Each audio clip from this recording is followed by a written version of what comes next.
Previously on Popping Collars. You know, the Victorians wrote all these stories about sort of poisoned other identities. So you think of Oscar Wilde's Picture of Dorian Gray, and Robert Louis Stevenson writes Dr. Jekyll and Mr. Hyde. And I wonder if, in some respects, Breaking Bad is Dr. White and Mr. Heisenberg. Great. It's almost quaint. Is it when he's got the guy locked up in the basement in season 1, and he's making that list, which includes the pros and cons of killing him, and one of the cons is it would go against Judeo-Christian values, a theme he never ever considers again.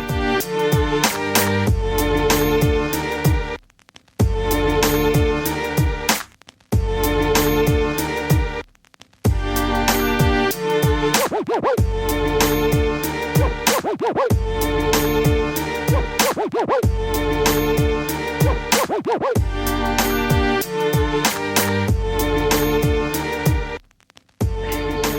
just gonna fold my hands like I'm praying for the whole hour. Man. Welcome to Popping Collars, the podcast that lives at the intersection between religion and pop culture, the show where priests, pastors, ministers, and religious thinkers from around the country weigh in on what people are binge watching, tweeting about, trolling on message boards, and celebrating on blogs. My name is Greg Knight. I am currently residing in Palm Beach, Florida, and I'm your host for this roundtable conversation with our guests, who this week include Betsy Gonzalez from Alexandria, Virginia, or as our listeners know her, the funny one. Hi, Betsy. Funny one. Hey, Greg. And for the first time on Popping Collars, from Long Beach, California, the wildly entertaining Ricardo Avila. Hello. Welcome, Ricardo. Hello there. LBC. LBC Snoop Dogg, or whatever he's calling himself. Long Beach. This is episode 12 of Popping Collars, and our topic today is rock gods and or musicians that people tend to connect with, is another way to put that. Men and women who have transcended the also-ran pop stars of the day and have become the physical embodiments of cool. All you need to do is look up the reception that Prince received at the last Golden Globes, and you'll know exactly what we're talking about. It was a palpable awe that came over the crowd as celebrities en masse all lost their minds. And like a boss, Prince just strolled in with a cane, mumbled a few lines that he deemed worthy to be read, and then disappeared almost as quickly as he had materialized. Now, that may be overstating a little bit, but there is something Pied Piper-ish about the great musicians of our day. And since the Pied Piper is an allegory for religious devotion, there's probably something here about who we follow and why. So, that being said, who are the rock stars, MCs, crooners, banjo players, whatever, that suck you in every time, and why? What is it about them that's so appealing? Betsy, you want to start us off? I feel like I'm the total Episcopal cliche, right? Like, give me a Eutychus any day. Come on, no, but I mean, in truth, and I profess it openly and often. I'm a 12-year-old, 11-year-old girl who loves lyrics, who is trying to identify strongly with her Irish roots, and then this band, right? I was too young to go to the Joshua Tree tour, right? But, a year later, I'm like, oh, this is Rattle and Hum. Who's this? What's going on? And who are these guys? And then it's just down the rabbit hole, right? So I'm 15, traveling to Europe for the first time with my parents, carrying the Unforgettable Fire biography in my backpack just in case I run into them, because you never know. I'm buying vinyl at the Tower Records in London. I mean, it's like anything. And so knowing their entire backstory, they're like the band who I know their birthdays. It's that kind of level of devotion. And then it taps into this, that I'm also a church nerd, and I'm doing all this youth group stuff, and there's all of this, gospel imagery, biblical imagery. They're dropping it everywhere, and my radar is just on for it. And so it was just made to be, and now, you go to their shows. Now I finally went to one of their shows with my parents and my husband and my sister and brother-in-law. But my mom, who is also an Episcopal priest, turns to me at one point. Everybody's singing the songs, and she goes, "This is like church." I say, "Yep, sure is. We have all come to commune here in this space with these four gentlemen, and that's what we're doing." So that for me has, they've been my most consistent, most constant, rock. There's something to that about the teenage years and like the bands that connect with you when you're a teenager. I've heard it said that what is it, like appliance stores, so like Best Buy or something like that, electronic stores, if they're trying to sell you a stereo system or something like that, they try to gauge about how old you are, and they try to play music that would have been popular when you were a teenager. And you're more likely to buy the stereo system if, so when I was a teenager, it was Nirvana, right? So if they start playing a Nirvana song, then I'm more likely to buy the stereo system. And I gotta say, that's probably true, actually. Wow. So should I have been offended when they started playing Donna Summer and disco? I was there. Maybe. Oh, no. They probably caught another whiff, though, the gay vibe. So I guess I'll try to answer. I think I'm less devoted than Betsy. I think my musical taste, I'm more of a serial monogamist. I loved Styx. Do you remember Styx, the band? They were from Chicago. Come Sail Away With Me. So that's my high school experience, but I would say college was more pivotal for me in terms of things that stuck. So like Bruce Springsteen was huge for me when I was in college. And it took me a while, but I got into the Smiths, which were major. Just the lyrics and the intensity of feeling and all of that. And then I would say that somewhere in there, Bob Dylan cropped up. And he was consistent for a long time, but brilliant, but then sometimes for me flawed, here and there.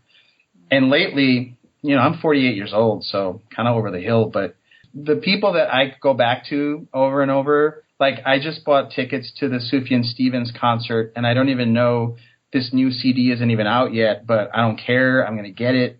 And he could be weird and electro, or he could be folky and wonderful. And those are my preferences, So yeah, but U2 I loved as well. Achtung Baby was awesome. That's one of my favorite top 5 albums. Yeah, U2 is one that is kind of similar to what I'm thinking about when I was thinking about this topic, which is that there are some bands that immediately elicits sort of a wide following. I would say, like, there's a reason that U2 has to play these massive stadiums, because they have just so many people that connect with whatever it is that they're that like you said, Betsy, this idea of church, this idea of communion, this idea of a U2 community. Like, there's so many people that tap into that feeling, whatever it is that they're giving out and whatever it is that the fans are giving back, that like a small venue just isn't enough. It's like it doesn't hold the love, the spirit of what's happening when you go to one of those shows. I mean, there are a few bands that are like that. I mean, I would say that, certainly Springsteen is like that. Certainly the old arena bands that Ricardo pointed out are like, or maybe were like that at some point. I lost a lot of cred. I think it. Just saying one word, Styx. Lost all my cred. Stop. I'm going to sing Styx throughout the show. Just so you know. Just drop lyrics here and there. It's going to be great. That's right. All my answers will be in Styx lyrics. Excellent. But no, it's this idea of what is it? It's like it's almost like a special connection that this band that's incredibly popular, that has millions and millions of fans, it feels like they're connecting with you as an individual. And I think that when we talk about sort of charismatic religious leaders, or charismatic leaders in general, just charismatic leaders of people. That's something that I think is a common denominator. It feels like, yeah, they're talking to a lot of people, but at the same time, it feels like they're just talking to me. Mm-hmm. Like there's something about what they're saying that taps into my personal narrative. Right. Yeah, it totally helps. And I love all different kinds of genre of music. Like the other day I was in the car, 9 Inch Nails, like Closer was on. I'm like, oh, I love this song. Turn it up. So good, right? But there's something about that, a kind of harder or angrier emotional headspace that I can visit. And I'm fine, love visiting it, great at particular times in the day or whenever. But that the place where I live, though, is a place that needs to be more hopeful. And I think that there's something about U2 in particular being a band that was singing about things that were important and singing about changing the world and singing about bigger views of what love looks like and what we are as human beings and why we're here and asking all those big questions. Like that's just the headspace that I like to be in. And I think it's interesting too that, you have big things like that, but now, you, with that, as, ever since Woodstock, the birth of gatherings where you can have multiple bands, whether it's, Lollapalooza, Lilith Fair, Coachella, Bonnaroo, smaller groups that might not be able to pull in, some that can pull in huge groups, numbers, some that can't, but the ability to come together to let's create our little music rock utopia for however many days it is, and we're gonna do that, and people are going to pilgrimage, gonna Hajj to Tennessee or to wherever it is, to the middle of the desert, to Burning Man type stuff. Let's just go and do and be together and be our own community, a temporary community, if you will. And that just speaks to people because people are hungry for that. There's also this yearning for authenticity. Because if whatever music it is, whatever band it is, whatever festival it is, if they're authentically putting themselves out there, then that just draws more people, I think. I'm going to say two things because my mind keeps going elsewhere. I keep wanting to, something Betsy said makes me want to say this other thing that also, Betsy, you're like an inspirer. You made me think of. So in San Francisco, they have the Hardly Strictly Bluegrass Festival, like the first weekend in October of every year. And I think I went to the second one. And I think back then it was either called the Bluegrass Festival or the Strictly Bluegrass Festival. And then after a bit, it was the Hardly Strictly Bluegrass because they started having people in Elvis Costello and, X and et cetera. So I have a little bit of that. I was at the second one, and I have a T-shirt from the third one, and you 500,000 people, so that I can't go anymore, and I can't meet Gillian Welch and her playing partner like I did. I have a photo of us, and it's treasured, but now you could never even get close. So I'm all about, I was there when, and now it's sponsored, and you can't even get halfway to the stage, and so, I have a little bit of that, but it felt great, and it felt special. It felt not even just that second year, but every time I've gone, it's and everyone's so, at least at this festival, peaceful. How can you get 500,000 people in one place, and everybody's recycling, It's sweet. Right. So that's kind of the community comment I had. But the thing about music and authenticity and integrity, I think Bruce Springsteen really hooked me in because early on, 18 years old, 19, 20, he was saying things that meant a lot to me that I didn't hear as much in pop music. Because he got pretty serious, especially in Darkness on the Edge of Town and The River. But I remember Thunder Road, the first song on Born to Run, and just loving that song because it's about freedom and breaking free, and I needed to hear that. I needed to kind of get away from, my life. I was closeted till I was about 21 years old. And so this, roll down the window and let the wind blow back your hair. The night's busting open. These 2 lanes will take us anywhere. We've got one last chance to make it real. I mean, how can you not fall in love with that? And so for me, it was about escape and finding something because I can't be confined. So he spoke to me.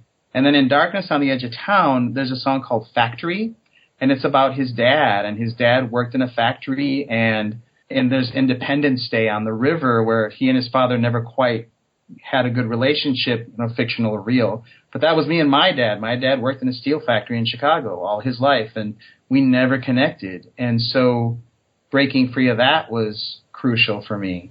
So when he sang those songs, I think it validated something I didn't know quite how to put into words, much less music. So I think that was an early on kind of connection, strong connection. And when someone does that for you in music, yeah, you're going to love them. You're going to have fealty. Yeah, I feel like a lot of that has to do with like that sort of blues roots, right? That idea that there's something about this person telling their story, or it feels like they're telling parts of your story, and that kind of connection that's made between artist and listener in those sort of narrative places. And music is a great way to kind of put our story and put our experiences and our ideas into poetry form in a way that kind of that exposes the beauty that is sort of hiding underneath the surface of what it is that we experience and stuff like that.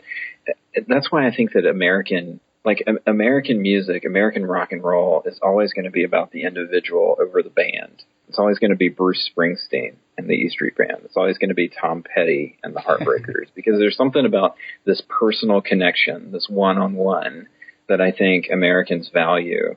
And I think that has something to do with the blues and something to do with connecting on a very basic human level with each other. Because humanity is struggle. And if you're going to have somebody who's going to be able to be vulnerable in a song and sing about their heartbreak or sing about their loss of a family member, just you think about these songs that just really kind of get into you, and that you can see yourself through that lens of that struggle. The vulnerability just it attracts people to you. And I love a good hardcore pop song. I love a good Up in the Club, whatever. I enjoy it. That's right, exactly. Oh, LBC. Katy Perry, man. But, Dark Horse. and I love that. But I think there's something about a song that is coming from a vulnerable place that just pulls you in more. I mean, because I think I've experienced it as a preacher. If I share something personal, and I'm not oversharing, but it's something that I can preach about, that is a story I have control over. It doesn't have control over me anymore, and I could talk about it. That then people hear all different things when you talk from a place of vulnerability that you didn't even say, but they are hearing themselves through your words, through your experience. They see themselves. Or like those wider moments, but like we all know like what that means. Window down, wind blowing. Like there's something about that's a very basic kind of human experience. And like whenever we can share stories that lots of people can tap into, that's where I feel like we can really make connection, especially in sermons. Well, everything you guys are saying, this just happened yesterday. I preached a sermon, and it was probably more vulnerable than I've been with this congregation. I've been here for about a year and 2 weeks. I preached a sermon, and I was a little vulnerable, and people really responded, and it was amazing. It's like you're saying. And I used a song lyric. Here's where I get my street cred.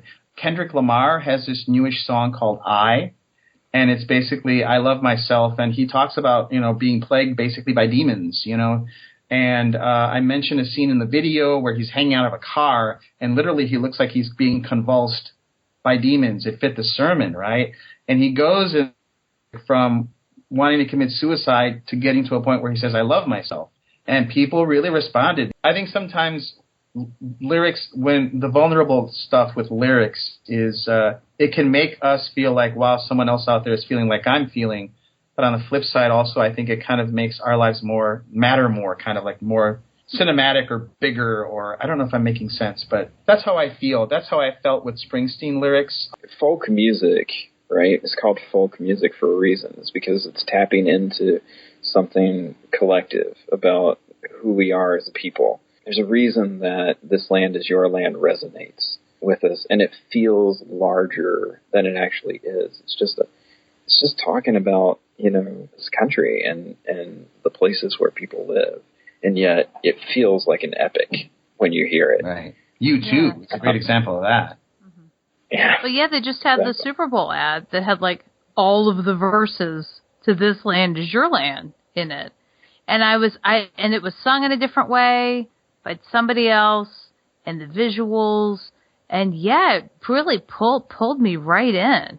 I mean, it just drew something out of me that I just hadn't felt before about that song. But you're right. It's people that are kind of off the beaten path that tend to be the ones that can connect with us in a unique way, right? So it's the working class of sort of the Springsteens of the world, Mellencamp's of the world, the Dylans of the world. It's these odd characters like Prince, who is this weird like rock, pop, funk hybrid that shouldn't exist and yet does. Well, because I think it's in the same way. I'm gonna go Jesus-y on it. That how do you speak to people from if you're inside the empire? It's the outsider who's able to talk about the world in a way that connects with more people, because they're not preaching or talking or singing or whatever from this point of kind of power. They are me. It's the populist feel, right? The chorus we can all sing on together and connect with one another in that kind of way. It's like I keep thinking of Kurt Cobain as you're talking, and just how his disaffection caused so much affection, and he was sort of to me a little bit of a prophet on the sidelines, who then couldn't deal with is my take, I guess, but couldn't deal with the having that foisted on him, I guess. But I think what people connected to was his disaffection, but the integrity of it, he never sold out. Well, and you think about, we talked a lot about men here too, but you think about like the Patti Smiths of the world and the Janis Joplins and Stevie Nicks and, just people who, Hart, Ann Wilson, Tina Turner. That you've got Chrissie Hynde, the women who also tap into that while trying to play and forge a way in a rock world where it's like, how am I singing about my vulnerability, my femininity, while still being incredibly hard and all of that sort of thing, being vulnerable in a different kind of way. Right. I got to see Patti Smith late in life, my life, like 4 years ago or so at that Hardly Strictly Bluegrass Festival. And there was something shamanic about her. She is amazing. And it's funny because whenever, I can't remember what she sang, but she prefaced it talking about Jesus. And like, for me, I found myself thinking, wow, like she helped me believe better. Like when someone like Patti Smith talks about Jesus, it feels like truer than if I hear a priest in church because he's supposed to or she's supposed to kind of thing. But when Patti Smith talks about it and all the people around us are like, yeah, it's just kind of like, okay, it's all right. Now it's cool that I'm a priest because Patti Smith talked about Jesus. But she was wonderful and totally inspiring. I can't figure out the Barbra Streisand thing. No? Judy Garland was explained to me by an older generation of gay man who basically said all of her struggles and her, her addictions and her struggles and just the drama of her life really pulled in gay men who, had a lot of stuff, especially back then in the 40s and 50s and 60s, that caused them pain. So when she would sing, oh my God, what's the name of the song? The Man That Got Away. Mm-hmm. They'd be like, yes, or the man that I can never have because I could never do that. And so there's back to that connection. But yeah, Judy Garland, that's, in a way I can talk about being gay right now because of Judy Garland. Because when she died, the drag queens who were mourning her at the Stonewall Inn and then got harassed by cops were like, that's it, we're not going to take it anymore. And so that kind of emotion they felt for her spilled over into anger, which spilled over into gay rights. So That's awesome. I mean, not awesome that people are harassing, but I mean, I've never had never had Judy Garland explained to me, and I'm so glad, that now, putting her in her time and place and seeing how and who she connects. I mean, that makes total sense. And it's totally in line with the outcast idea too, or the someone who can't quite get it together or who has to suffer and sing about it. Like when I was feeling called to priesthood and I finally started naming it and talking about it, I felt like there was thread woven into me that other people could see. I felt like it was visible, like what was going on in me. And I think that people like that, they're just able to say, I'm going to turn this up all the way to 11 and go for it. And it pulls people in. For whatever reason, in like 1984, when I was 18 years old and I went off to college, and for like the 80s, the Smiths became huge in my life in a particularly dark time. I was at the University of Wisconsin-Madison. Particularly a dark time, a particularly dark night. I won't go into detail. The music I chose to have on my Walkman was the Smiths. It's like, this is the last thing I'm ever going to hear. It was sad and it was mopey and it was, it was all the stuff that Morrissey is, but it was comforting as well. And they were important to me. So the thing about Morrissey is, so they break up, acrimonious, blah, blah, blah. He moves to L.A., I guess. I went to a LGBT film festival in San Francisco, 10 or so years ago. And there was a movie, it was a documentary about how Latinos in Los Angeles love the Smiths and they love Morrissey. And there's this whole weird thing, and I did not believe it because it makes no sense. Here's this disaffected British guy from the 80s who's gay, I'm assuming. And then these Latinos who aren't necessarily gay, men and women, and they're going to concerts. And, one guy's like, I got his shirt. He took his shirt off at a concert and he gave it to me. And he's showing the shirt and all this stuff. And there's a band in L.A. called, it's a covers band of the Smiths called Sweet and Tender Hooligans, named after a song of theirs. And they're all Latinos, or at least the main singer is. They're all Hispanics. And there's a song by the Smiths called Panic. It's like Panic on the Streets of London. Mm-hmm. And this guy went to London and held up a sign that has a picture, Hispanic on the Streets of London. And, Big Ben's in the background. So there's this whole weird thing of Latinos somehow connecting with Morrissey's mopiness, and they love him. I bought a T-shirt when I went to see Sweet and Tender Hooligans, and it has the band name on the front. And on the back, it has a picture of a heart, like a real heart, not like a pretty Valentine's heart. And it says, Mexican Blood, American Heart. And there's a Morrissey song that he sings called Irish Blood, English Heart. And there's that connection of, I have Mexican blood in me, but I am an American. And somehow, at least on this T-shirt, there is that thing of dislocation that they also connected with that song of his, which I have to confess I don't know the song. But I wear that, and people are like, that's cool, where'd you get that shirt? And then the last thing I'll say is, I really didn't quite believe this was true until I saw a bumper sticker down here in Long Beach. It was a car, and it was in Spanish.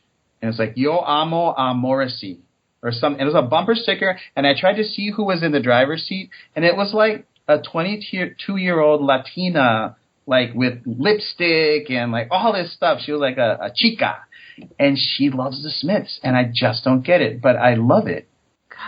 Well, it's that outsider thing that's, that feeling connected while feeling disconnected. Yeah. That's cool. And I think that's why musicians are great for this conversation, right? About like who it is that we follow and stuff. Because celebrities are kind of in this world too, and you can watch a movie, but at the end of the day, they're actors, and they're playing parts and stuff like that. Right. There are no rules when it comes to musicians that you like and music that you like and stuff. Like it doesn't matter who you are. And there's this whole kind of corporate sort of profit engine that's like, this demographic will probably go for this kind of music, so we'll market it to them this way or that way or whatever. Like at the end of the day, music that speaks to you is music that you're going to love and music that you're going to follow. And that can be anything. Mm-hmm. Like that can be anything. Well, because and you know, you don't follow them blindly, you know. And I also think about this when I talk about, because there's been lately, you know, within the lectionary, you know, this kind of calling of the disciples and things like that, and they sound like mindless automatons, right? It's like Jesus like shows up, come with me, and they're like, okay, here we go, we will follow you, you know. That it's like, and they're off, right? But you never know, like, how much they'd heard about what he was up to. Had he been doing things and talking about things, and that there was some sort of buzz or feeling or vibe about him that spoke to them in that particular moment, in the same way you love a band because you love them in high school and it touches that moment, but that they were waiting for something, and whatever it was that he was just tapped right into it and held on, so that they were going to say, yeah, I'll follow you, you know, yeah, I'll drive, you know, 7 hours to go to your concert. Yeah, I'm going to, you know, pay whatever it costs to see this band or whatever it is. You know, that once it's in you, you're willing to go for the journey. You're willing to go for the ride. You're willing to stick with them through the bad album. I mean, you're just really, you know, you're willing to be with them. Yeah. And I think that kind of following of something, I think we all yearn for that. And following a band, we're all told to be leaders all the time, but, you know, we're followers of things that touch us, you know, and music does that. Yeah. So, like, the disciples were like the original Deadheads, maybe, huh? Right. They toured around with him, and, well, who knows what they did in the vans before the Sermon on the Mount. You never know. I'm already a priest, welcome to my map. Time to bring your problems to me. If a minimal band, then I will save your soul. Nothing can ever be free. Well, so you see, you're now addicted to me. So stand my station and wait for salvation. Now you're finally free. You're free. Don't trust the one dead on his power. Then you must raise his lies come from the radio. 24 hours a day. Hey, hey. Join us on the battleground. Sing loud, you got brothers. Shall stay straight until it's too late. Now you are full of hate, full of hate. I'm already a priest, welcome to my mass. Now to bring your money to me. I was ready to hunger with a great good number. You'll feel better, you'll see. On the street full of anger, full of pain. You'll stay to me. And I'm running in hell as I ring in my bell. Now you're finally free, you're free. Don't trust the war and take on his power. Then you must raise his lights come from the radio.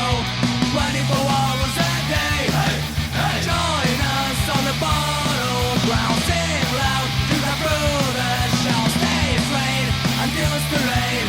Now you are full of hate, full of hate. You go first, because I don't know how this works. This is where we get to plug our websites, our Twitter feeds, our blog spaces, our sermon posts, whatever it is that we want to plug. We can do that now. So essentially, what we need to know is, Betsy, where are you? What are you doing? And how can people get in touch with you? Well, Greg, I am still serving, as the people are willing, as assistant chaplain at Episcopal High School in Alexandria, Virginia. And I am on Twitter. Mainly, my main Twitter things are live tweeting Golden Globes, Oscars, and things like that. So, but it's Betsy_Gons on Twitter is where you can find me. Ricardo, where are you? What are you doing? And how can people get in touch with you? I am Ricardo Avila. I am the Associate Rector at St. Luke's Episcopal Church in Long Beach, California, which is just south of L.A., touches L.A. People can get in touch with me on, well, the church website, www.stlukesLB.org. That's STLUKESLB.org. I can plug that if you like, there is a sermon page under the worship tab. I am particularly happy with my July 27th, 2014 sermon. as well as my stewardship sermon, which I was allowed to do on October 5th, where I played a little music to set the mood. I do have a blog on WordPress, but Lordy, I think I did 2 posts in a year. But it's Entertaining Angels. It looks like the address is entertainingangels3.wordpress.com. I don't really do Twitter, but I do have a Facebook page, and St. Luke's has a Facebook page. And I don't really know what my Facebook address is, but I'm Ricardo in Long Beach, Avila, like St. Teresa. Nice. That was excellent, Ricardo. My name is Greg Knight. I am the Director of Children and Youth Ministries at Bethesda by the Sea Episcopal Church in Palm Beach, Florida, where you can find us on the web at bbts.org. Popping Collars, on the other hand, is all over the place. We are on Twitter at Popping Collars. We are on Facebook, facebook.com/Popping Collars, where you can like us. You can email us, poppingcollarspodcast@gmail.com. And you can find our show on the usual suspects. We're at iTunes, on Stitcher, we are on TuneIn Radio, and we are on, of course, our regular website, poppingcollarspodcast.com. You can also find us as a feature on episcopalcafe.com, where we love their site, and we love that they have given us space, and we encourage you to go seek them out. And we also have had the wonderful opportunity to meet other fellow Episcopal podcasters, so please check out their shows if you get a chance. The Easter People is one, the Collect Call also, and Padres Pods. So check out those wonderful shows. So with all that, this has been another edition of Popping Collars. Thank you, Ricardo. Thank you, Betsy. Yeah. That's right. And we'll see you next time. Keep those collars popped.